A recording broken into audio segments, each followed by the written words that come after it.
السلام علیکم ورحمۃ اللہ وبرکاتہ۔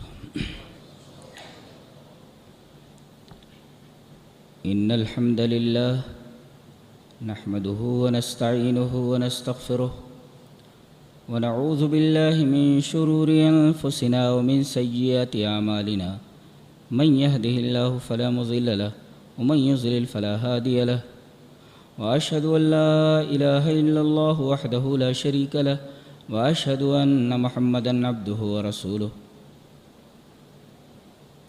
يا ايها الذين امنوا اتقوا الله حق تقاته ولا تموتن الا وانتم مسلمون يا ايها الناس اتقوا ربكم الذي خلقكم من نفس واحدة وخلق منها زوجها وبث منهما رجالا كثيرا ونساء واتقوا الله الذي تساءلون به والأرحام إن الله كان عليكم رقيبا يا أيها الذين آمنوا اتقوا الله وقولوا قولا سديدا يصلح لكم أعمالكم ويغفر لكم ذنوبكم ومن يطع الله ورسوله فقد فاز فوزا عظيما أما بعد فإن خير الحديث كتاب الله وخير الهدي هدي محمد صلى الله عليه وسلم وشر الأمور محدثاتها وكل محدثة بدعة وكل بدعة ضلالة الضلالة في النار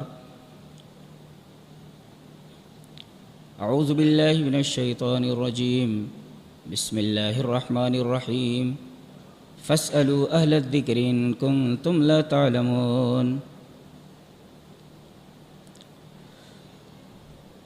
حضرات گرامی، آج اس خطبہ جمعہ میں مجھے حدیث جبرائیل کی شرح کرنی، تو سب سے پہلے پوری حدیث پڑھ لیتے ہیں۔ حدیث 2 صفحے کی ہے، قرآن کی آیتیں یاد ہو جاتی ہے، حدیث یاد نہیں ہوتی ہے۔ بہرحال چلو پوری حدیث پڑھ لیتے ہیں۔ حدیث اس طرح: عن عمر بن الخطاب رضی اللہ تعالی عنہ قال بینما نحن عند رسول اللہ صلی اللہ علیہ وسلم ذات یوم اطلع علینا رجل شدید سواد الشعر شدید بیاض الثياب لا يرى عليه اثر السفر ولا يعرفه منا احد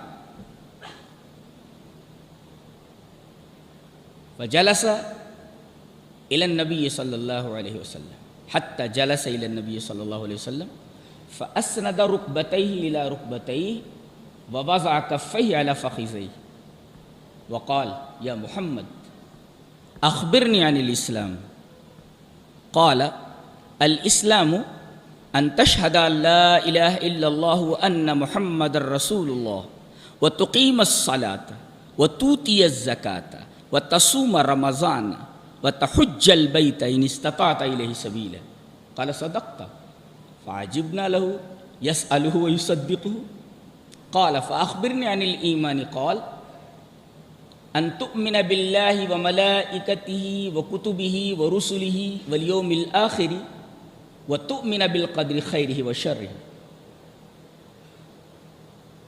قال صدقت قال فأخبرني عن الإحسان قال أن تعبد الله كأنك تراه فإن لم تكن تراه فإنه يراك قال فأخبرني عن الساعة قال ما المسؤول عنها بأعلم من السائل قال فأخبرني عن أماراتها قال أن تلد الأمة ربتها وأن ترى الحفاة العراة العالة رعاء الشاة يتطاولون في البنيان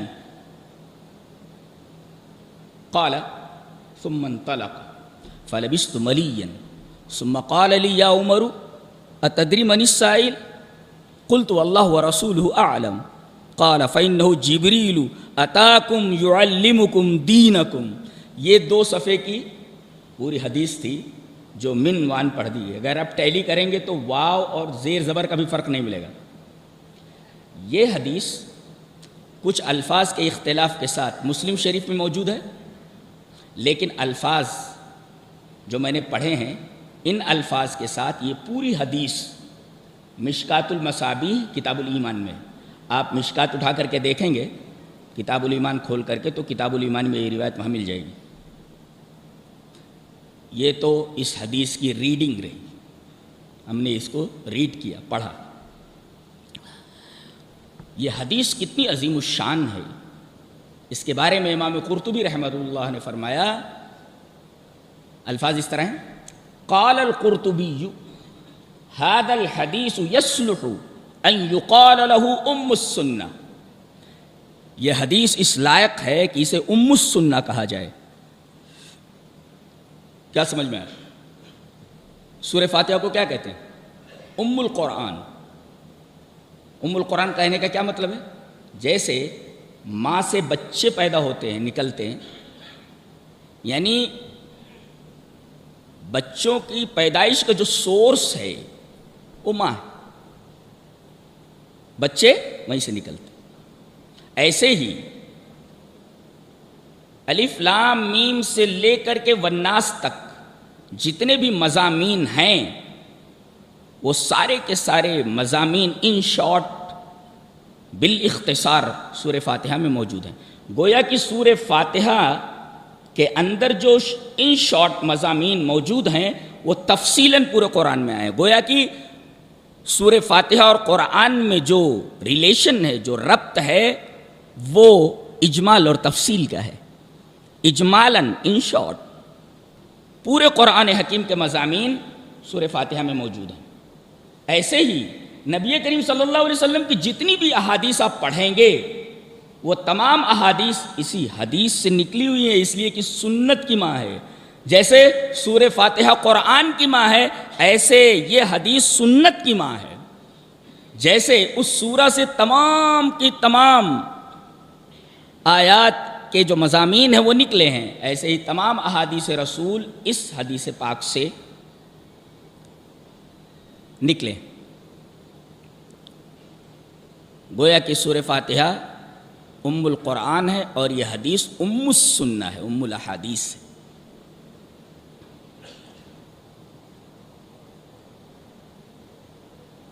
واقعہ کیا ہوا؟ اس کے راوی حضرت عمر ابن خطاب ہے، دوسرے خلیفہ. وہ کہتے ہیں کہ بینما نحن عند رسول اللہ صلی اللہ علیہ وسلم ذات یوم ون ڈے، ایک دن ہم لوگ نبی کریم صلی اللہ علیہ وسلم کے پاس بیٹھے ہوئے تھے. اس سے کیا معلوم ہوا؟ ہم لوگ نبی کریم صلی اللہ علیہ وسلم کے پاس بیٹھے ہوئے تھے. نقطہ یہ ہے کہ صحابہ کرام رضوان اللہ تعالی علیہم اجمعین جب بھی موقع ملتا بس وہ آ کر نبی کریم صلی اللہ علیہ وسلم کے پاس بیٹھ جاتے تھے. حلال رزق کی تلاش کے بعد جو موقع ملتا وہ نبی کی صحبت میں گزارتے. اب آپ پوچھ سکتے ہیں کہ نبی کی صحبت میں اپنا زیادہ وقت وہ لوگ کیوں گزارتے؟ تاکہ دین سیکھیں. آج ہماری محفلیں کیسی ہوتی ہیں؟ 4 دوست ایک جگہ بیٹھے ہوئے ہیں، مجلس ایک ہے، لیکن عجیب بات ہے کہ مجلس ایک ہے مگر چاروں دوستوں کی مجلسیں الگ الگ ہیں.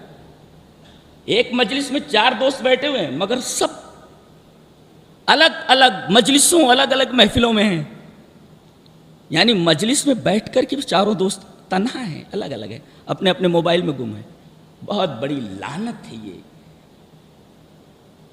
ان حرکات کے اوپر جتنا افسوس کیا جائے، جتنی لعنت کی جائے کم ہے. ہم نے اپنا وقت دین کو دینے کے بجائے موبائل کو دے دیا ہے، اور محفل میں ہوتے ہوئے بھی ہر ایک آدمی تنہا ہوتا ہے. موبائل نے کیسا تنہا کر دیا انسان کو. اب یہ سارے عذابات نہیں آئے کہ ماسک لگا لگا کر کے بیٹھے ہوئے ہیں. مصیبت پالا ہے ہم ہی لوگوں نے پالا ہے نا.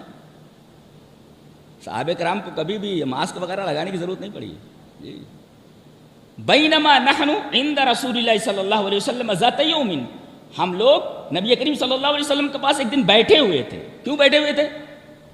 تاکہ نبی کا دیدار کریں اور نبی سے علم سیکھیں. ایک نقطہ اور ملا کہ علم بڑے عالم سے حاصل کرنا چاہیے. ہر غیر عالم سے علم حاصل کرنا صحیح نہیں ہے. اس لیے کہ اسے خود شریعت معلوم نہیں، آپ کو کیا مسئلہ بتائے گا.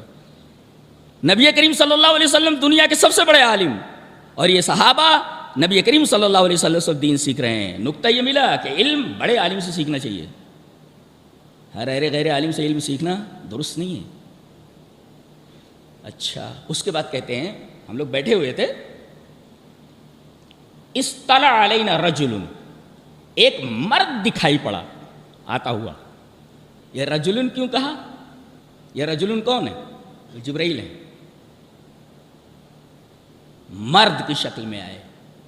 کسی صاحب نے لکھا ہے کہ یہ جو رجل کہا گیا ہے، مین، امن نہیں کہا، مین کہا، امن نہیں کہا، مین کہا۔ فرشتے کبھی بھی عورت کی شکل میں نہیں آتے، جی آتے ہیں تو مرد کی شکل میں آتے ہیں۔ کیوں؟ اس لیے کہ کافروں کا عقیدہ یہ تھا کہ فرشتے اللہ کی بیٹیاں ہیں، لہذا کوئی بھی فرشتہ، یہ کہیں میں نے پڑھا ہے واللہ عالم، کہ فرشتے کبھی بھی عورت کی شکل میں نہیں آتے۔ تو یہ مرد کی شکل میں آئے، کون؟ یہ جبرائیل۔ کہتے ہیں ایک مرد آتا ہوا دکھائی دیا، اس کا پورا حلیہ کیسا تھا؟ کہا شدید سواد الشعر، بال انتہائی کالے، ایک بھی بال سفید نہیں، بالکل نوجوان، ایک بال کالا، اور کالا ہی نہیں، شدید سواد الشعر، بال انتہائی کالے۔ اس سے کیا معلوم ہوا؟ علم حاصل کرنے کا بہترین دور وہ ہوتا ہے جب بال کالے رہیں۔ بال سفید ہو جائیں تو دماغی کام نہیں کرتا، کیا دین سیکھے گا؟ گہرائی کے ساتھ علم کیسے حاصل کرے گا؟ اس میں اشارہ ہے کہ جب تک بال کالے رہیں تب تک آدمی کو علم حاصل کرتے رہنا چاہیے، ذہن گریسپ کرتا ہے۔ جیسے بال کالے رہتے ہیں ذہن بھی بڑا زرخیز ہوتا ہے، زرخیز ہوتا ہے، ہر چیز کو گریسپ کر لیتا ہے، اپنے اندر لے لیتا ہے۔ تو ان کے بال انتہائی کالے تھے، اور دوسری حالت کیا تھی؟ شدید بیاض الثیاب، کپڑے انتہائی سفید، سفید نہیں انتہائی سفید، شدید بیاض الثیاب۔ یہاں رک کر کے ایک مسئلہ سمجھ لیتے ہیں، ابھی رکیے یہاں پر، حدیث تو پوری پڑھ دی گئی، اب اس بات کی تائید میں ایک اور حدیث پڑھتا ہوں۔ حدیث اس طرح، وان عبداللہ ابن عباس رضی اللہ تعالی عنہما قال قال رسول اللہ صلی اللہ علیہ وسلم البسوا من ثيابكم البياض فإنها من خير ثيابكم وكفنوا فيها موتاكم وإن خير أكحالكم الأسود يجل البصر وينبت الشعر، رواہ ابو داؤد فی کتاب الطب۔ حضرت امام ابی داؤد رحمہ اللہ جہاں انہوں نے طب کا چیپٹر باندھا ہوا ہے، کتاب الطب کے اندر یہ حدیث لائے ہیں، اور راوی حضرت عبداللہ ابن عباس ہیں۔ حضرت عبداللہ ابن عباس رضی اللہ تعالیٰ عنہ فرماتے ہیں کہ تم لوگ البسو من خیر ثیابکم البیاض، تم لوگ تمام کپڑوں میں سفید کپڑوں کو پسند کرو، وہ پہنو۔ نبی نے فرمایا سفید کپڑے پہنا کرو، کیوں؟ فَإِنَّهَا مِنْ خَيْرِ ثِيَابِكُمْ، تمام کپڑوں میں سب سے بہترین کپڑا سفید کپڑا ہوتا ہے، وہ پہنو، سفید کپڑے پہنو۔ وَكَفِّنُوا فِيهَا مَوْتَاكُمْ، دوسرے رنگ کے کپڑوں میں بھی آپ کفن دے سکتے ہیں، مگر سفید کپڑوں میں اپنے مردوں کو کفن دو۔ خود سفید کپڑے پہنو اور اپنے مردوں کو جب اس دنیا سے رخصت کرو، قبر کے حوالے کرو، تو اجازت تو ہے کہ کسی بھی رنگ کے کپڑے میں انہیں کفن دیا جا سکتا ہے، لیکن بہترین کپڑا مردے کے لیے یہ ہے کہ اسے سفید کپڑے میں اس دنیا سے رخصت کیا جائے، قبر کے حوالے کیا جائے۔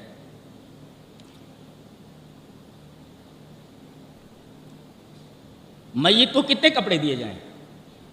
ایک مسئلہ یہی جان لیں، ایک کپڑا جیسے حضرت مصعب بن عمیر رضی اللہ تعالیٰ، وہ شہید ہوئے تو جب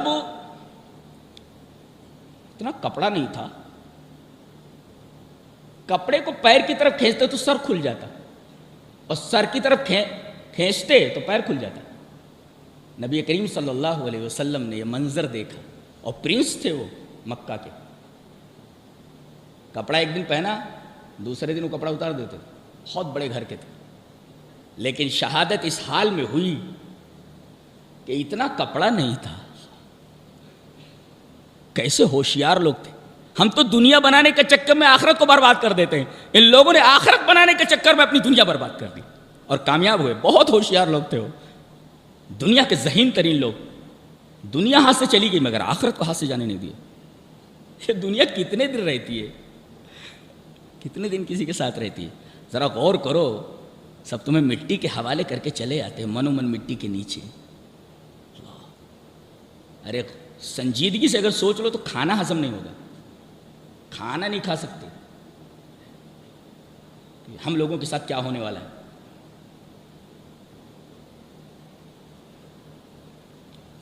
تو حضرت مصعب بن عمیر کے کپڑے کو پیر کی طرف کھینچتے تو سر کھل جاتا، اور سر کی طرف کھینچتے تو پیر کھل جاتا۔ نبی کریم صلی اللہ علیہ وسلم نے کہا، فرمایا کہ کپڑے کو سر کی طرف کھینچ دو اور اذخر گھاس جو ہوتی ہے وہ پیر کی طرف رکھ دو۔ اس طرح کفن دیا گیا، پیروں میں اذخر گھاس رکھ دی گئی، ایک کپڑا دیا گیا۔ تو ایک کپڑے میں بھی مردے کو دفن کرنا جائز ہے، مسئلہ۔ دو کپڑوں میں بھی مردے کو کفن دیا جا سکتا ہے، جیسے وہ محرم جو تھا حالت احرام میں تھا اور وقصہ بعیرہ، اس کے اونٹ نے اسے نیچے گرا کر اس کی کھوپڑی توڑ دی۔ یہ آدمی حالت احرام میں تھا اور اس کے اونٹ نے اس کو پٹک دیا، گرا کر کے اس کے سر کے اوپر پاؤں رکھ دیا، کچل دیا، اس کی کھوپڑی توڑ دی۔ نبی کریم صلی اللہ علیہ وسلم نے فرمایا کفنوہ فی ثوبین، اس آدمی کو دو کپڑوں میں کفن دو۔ اس حدیث سے معلوم ہوا، مصعب بن عمر والی حدیث سے معلوم ہوا کہ ایک کپڑے میں بھی کفن جائز ہے، اور اس حدیث سے معلوم ہوا محرم والی روایت سے کہ دو کپڑوں میں بھی کفن دیا جا سکتا ہے، تین کپڑوں میں بھی کفن دیا جا سکتا ہے، اس لیے کہ نبی کریم صلی اللہ علیہ وسلم کو تین کپڑوں میں کفن دیا گیا۔ کفنا فی ثلاثۃ اثواب سحولیہ یمانیہ، نبی کریم صلی اللہ علیہ وسلم کو تین کپڑوں میں کفن دیا گیا۔ اس کا مطلب ایک کپڑے میں بھی کفنایا جا سکتا ہے، دو کپڑوں میں بھی کفنایا جا سکتا ہے، تین کپڑوں میں بھی کفنایا جا سکتا ہے۔ اور ایک نقطہ یہاں یاد رکھیں کہ عورت اور مرد کے کفن میں کوئی فرق نہیں ہے۔ اب آپ ایک سوال کریں گے کہ ابو داؤد میں تو ایک روایت موجود ہے کہ نبی کریم صلی اللہ علیہ وسلم کی بیٹی محترمہ حضرت ام کلثوم رضی اللہ تعالیٰ عنہا کا جب انتقال ہوا تو ان کو 5 کپڑے دیے گئے، ازار، کرتا، اوڑھنی، ملحفہ یعنی وہ چادر، اور اس کے بعد ایک کپڑا اور۔ پھر سے دیکھو، ازار، کرتا، اوڑھنی اور ملحفہ یعنی لپیٹا جاتا ہے جس میں، پھر اس کے اوپر ایک چادر۔ اس طرح 5 کپڑوں میں آپ کی بیٹی حضرت ام کلثوم کو کفنایا گیا۔ اس کی راویہ کون ہے؟ حضرت لیلہ بنت قائف الثقفیہ۔ کیا نام ان کا؟ لیلہ بنت قائف الثقفیہ۔ وہ کہتی ہیں کہ جب کفن دیا جا رہا تو وہ حاضر تھی۔ اس روایت کی راویہ وہی ہیں، حضرت لیلہ بنت قائف الثقفیہ۔ وہ کہتی ہے 5 کپڑے دیے گئے، اور یہ روایت کہاں کی ہے؟ سنن ابی داؤد کی ہے، لیکن یہ روایت ضعیف ہے، لہذا اس سے استدلال نہیں کر سکتے۔ لہذا عورت اور مرد کے کفن میں کوئی فرق نہیں ہے۔ جس طرح مرد کو ایک کفن میں کفن دیا جا سکتا ہے 2 کپڑوں میں، 3 کپڑوں میں، ایسے ہی عورت کو بھی ایک کپڑے میں کفنایا جا سکتا ہے، 2 کپڑوں میں کفنایا جا سکتا ہے، 3 کپڑوں میں کفنایا جا سکتا ہے۔ عورت اور مرد کے کفن میں کوئی فرق نہیں ہے۔ جی، نماز جنازہ کس طرح ہو؟ نماز جنازہ 4 تکبیروں سے، اللہ اکبر، ثنا نہیں پڑھی جائے گی۔ جیسے ہم لوگ جب نماز پڑھتے ہیں، عام نمازیں نفل ہوں یا فرض نمازیں ہوں، تو ہم لوگ پہلے ثنا پڑھتے ہیں تکبیر تحریمہ کے بعد، اور اس کے بعد الحمد شریف، اور اس کے بعد ضم سورہ۔ لیکن امام البانی کہتے ہیں کہ نماز جنازہ میں ثنا پڑھنے کی کوئی صریح روایت موجود نہیں ہے، لہذا اللہ اکبر یہ پہلی تکبیر، الحمد شریف مثلا قل هو اللہ ملا دیے، ضم سورہ ہو گئی، اللہ اکبر یہ 2 تکبیریں، پھر اس کے بعد درود ابراہیمی اللہم صلی اللہم بارک، اللہ اکبر 3 تکبیریں، پھر اس کے بعد اللہم اغفر لحینا دعائے جنازہ وہ پڑھ لے، پھر اللہ اکبر یہ 4 تکبیریں، السلام علیکم ورحمۃ اللہ۔ ایک طرف سلام پھیر دیں یا دونوں طرف سلام پھیر دیں، درست. یہ نماز جنازہ کا طریقہ ہے. تو یہ بحث رہی کہ کپڑے سفید تھے اس آنے والے آدمی کے، اور سفید ہی نہیں، انتہائی سفید کپڑے تھے. اب اس سفید کپڑے کے ضمن میں چند مسائل تھے جو آپ کے سامنے پیش کر دیے گئے، جو کافی مفید ہیں، اسے ذہن میں رکھیے. اس کے بعد کہتے ہیں لا یورا علیہ اثر السفر. یہ جو آدمی آیا تھا اس کے اوپر سفر کے آثار نہیں دکھائی دے رہے تھے. اس کا مطلب کہیں باہر کا تھا. اس سے کیا نقطہ معلوم ہوا؟ علم کے لیے سفر کرنا ضروری ہے. کہاں کہاں جاتے ہیں لوگ؟ لندن پڑھنے کے لیے جاتے ہیں، امریکہ پڑھنے کے لیے جاتے ہیں، اپنے گاؤں سے نکل کر کے دوسرے جامعہ میں جاتے ہیں، دوسرے اسکولوں میں پڑھنے کے لیے جاتے ہیں. جب تک آدمی اپنا گھر نہیں چھوڑتا تب تک علم حاصل نہیں ہوتا. گھر بیٹھ کر کوئی پڑھتا اڑتا نہیں ہے، کسی کو کچھ آتا ہوتا نہیں ہے، بہت کم ایسا ہوتا ہے. اللہ ماشاء اللہ کوئی پڑھ لے تو پڑھ لے. بقیہ تعلیم حاصل کرنے کے لیے اسے باہر جانا ضروری ہے، سفر کرنا ضروری ہے. دیکھو یہ آدمی آیا ہے، اس سے نقطہ یہ ملا کہ تعلیم کے لیے، علم کے لیے سفر کرنا چاہیے.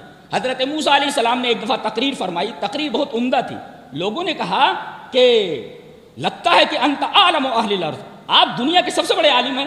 حضرت موسیٰ علیہ السلام جلالی پیغمبر نے کہا بالکل سب سے بڑا عالم. اللہ تبارک تعالیٰ کو ان کی زیادہ پسند نہیں آئی. تم سب سے بڑے عالم ٹھیک ہے، لیکن تم کو تواضع اختیار کرنی چاہیے. ٹھیک ہے آپ بڑے عالم. اب میں تم کو بتاتا ہوں کہ تم کتنے بڑے عالم ہو. میرا ایک بندہ مجموع البحرین پر رہتا ہے، جاؤ اس سے ملو، تمہیں معلوم ہو جاتا کہ تمہارا علم کیا ہے. اور پھر آپ نے دیکھا یہ جو ظاہر میں دیکھتے تھے حضرت خضر اس کو باطن میں دیکھ لیتے تھے. یہ دیوار سیدھی کر رہے ہیں کہ دیوار گر نہ جائے، اور حضرت خضر یہ دیکھ رہے ہیں کہ دیوار کے نیچے خزانہ گڑا ہوا ہے. یہ بھی ایک علم ہے کہ آدمی ظاہر میں جو دیکھ رہا ہے، موسیٰ جو ظاہر میں دیکھ رہے ہیں، خضر ظاہر میں جو چیز نظر آ رہی نہیں دیکھ رہے، بلکہ اس ظاہر کے پیچھے کیا ہے وہ دیکھنے کا علم اللہ نے عطا فرمایا تھا. علم کیسا اللہ تبارک تعالیٰ نے دیا، اور جس نے یہ علم دیا وہ کتنا علم والا ہے. اللہ کتنا علم والا. ولا یحیطون بشیء من علمہ الا بما شاء. کہا کہ تم کو معلوم ہو جاتا تمہارے پاس علم کتنا ہے. میرا ایک بندہ خضر یہ مجمع البحر میں رہتا ہے، ذرا جا کر وہاں ملاقات کرو ان سے. عجیب عجیب حرکتیں کی انہوں نے. کشتی سے وہ اترے، دیکھا ایک بچہ کھیل رہا ہے، پکڑ کر اس کو منڈی میں روڑ دی، مر گیا وہ. موسیٰ علیہ السلام نے کہا ارے کیا کر رہے ہیں؟ لقد جئت شیئا نکرا، تم نے انتہائی خراب کام کیا ہے. کون بولے؟ حضرت موسیٰ علیہ السلام. لیکن حضرت خضر نے اس کی توجیہ فرمائی. کیا مطلب ہے اس کو انشاءاللہ ہم 16ویں پاری کی تفسیر میں بیان کریں گے انشاءاللہ. تو کیسا علم ہوتا ہے اللہ تعالیٰ. تو علم کے لیے سفر کرنا چاہیے. لا یرا علیہ اثر السفر، باہر کا تو ہے لیکن سفر کے آثار نہیں دکھائی دے رہے. ایک نقطہ اور بھی ملا کہ آدمی جب کسی مجلس میں جائے تو بدحیات نہ جائے. بال بکھرے ہوئے ہیں، کپڑا کہیں جا رہا ہے، ناک بہہ رہی ہے، آنکھ سے کیچڑ نکل رہا ہے. کہ مجلس میں جائیے تو ذرا بدحیات مت جائیے، ذرا آپ کا ظاہر اچھا ہونا چاہیے. تو لا یرا علیہ اثر السفر، کپڑے بالکل سفید ہیں، بال بالکل کالے ہیں، سفر کے آثار نہیں ہیں. اور آخری ٹکڑا ولا یعرفہ منا احد، ہم میں سے کوئی بھی اس کو نہیں پہچانتا تھا. کیا مطلب ہوا ہم میں سے اس کو کوئی نہیں پہچانتا تھا؟ اس کا مطلب یہ ہوا کہ تمام صحابہ ایک دوسرے کے گھر کے احوال سے واقف ہوتے تھے. ہر صحابی ایک دوسرے کو پہچانتا تھا. پہچاننے کا کیا مطلب ہوا؟ ایک دوسرے کے دکھ سکھ میں شریک رہتے تھے. پہلے گاؤں میں ہم دیکھتے تھے کہ بوڑھے بیٹھے رہتے تھے اور کسی غریب آدمی کے بارے میں معلوم ہوا کہ پتہ نہیں آج اس کے گھر چولہا جلا ہے یا نہیں جلا ہے، تو کسی بچے کو بھیجتے تھے جا کر کے آگ مانگ کر کے لے آ. پہلے ماچس واچس کہاں اتنی ہوتی تھی، لوگ گھروں سے آگ لے لیا کرتے تھے. تو یہ جو آگ لینے کے لیے بوڑھے بھیجتے تھے یہ پتہ لگانے کے لیے کہ آج اس کے گھر میں چولہا جلا یا نہیں. بتائیے یہ اخلاق اور یہ اطوار ہمارے اندر رہ گئے ہیں؟ سب ختم ہو گیا ہے، سب ختم ہو چکا ہے. اب بھگتو، یہ جو بھگت رہے ہو نا یہ سب ہمارا کیا دھرا ہے، ہمارے کرتوتوں کی سزا ہے. یہ ہمارے اندر اخلاق نام کی کوئی چیز نہیں رہ گئی ہے، عبادتیں روٹین بن گئی ہیں، علم نام کی کوئی چیز ہمارے اندر نہیں ہے، گہرا علم تو ہے ہی نہیں ہے، وغیرہ وغیرہ. تو لا یعرف منا احد، ہم میں سے اس آدمی کو کوئی نہیں پہچانتا تھا. یعنی صحابہ ایک دوسرے کو پہچانتے تھے اور ایک دوسرے کا خاص خیال رکھتے تھے. کوئی نماز میں نہیں دکھا تو پوچھتے تو آج کیوں نہیں آئے؟ کیا ہم پوچھتے ہیں؟ بہت ساری کمیاں ہیں، لہذا اپنے آپ کو دوش دو. یہ کرونا کو دوش دینا، اس کو دوش دینا، اس کو دوش دینا، یہ سب چھوڑو. یہ سب ہمارے کرتوتوں کی سزا ہے. اپنے آپ کو سدھارو، ورنہ یہ تو چھوٹی سی سزا ہے. کہیں اس سے بڑی سزا آ گئی، ابھی تو منہ بند کرنا پڑ رہا ہے. کہیں پانی پینا نہ حرام کر دیا جائے. پانی تو کم سے کم مل رہا ہے. تاکہ پانی زہریلا ہو گیا، پانی مسموم ہوگا، پانی نہیں پی سکتے، پانی پیو گے مر جاؤ گے. اللہ تبارک و تعالیٰ کا رحم ہے جو بچائے ہوئے ہم لوگوں کو، لہذا اپنے آپ کو سدھار لو، ورنہ اس سے بدتر حالات سے دو چار کیا جا سکتا ہے. اپنے آپ کو سدھارو اور صحیح روٹ کے اوپر آ جاؤ. غلط روٹ پہ گئے، اس کے انجام کے ذمہ دار تم خود ہوگے. ولا یعرف منا احد. ٹائم ہو گیا. بقیہ اس حدیث کے اندر کیا کیا نکات ہیں اگلے جمعہ کے لیے چھوڑتے ہیں. اللہ تبارک و تعالی ہمیں نیک عمل اور اچھی سمجھ کی توفیق عطا فرمائے. وآخر دعوانا ان الحمد للہ رب العالمین.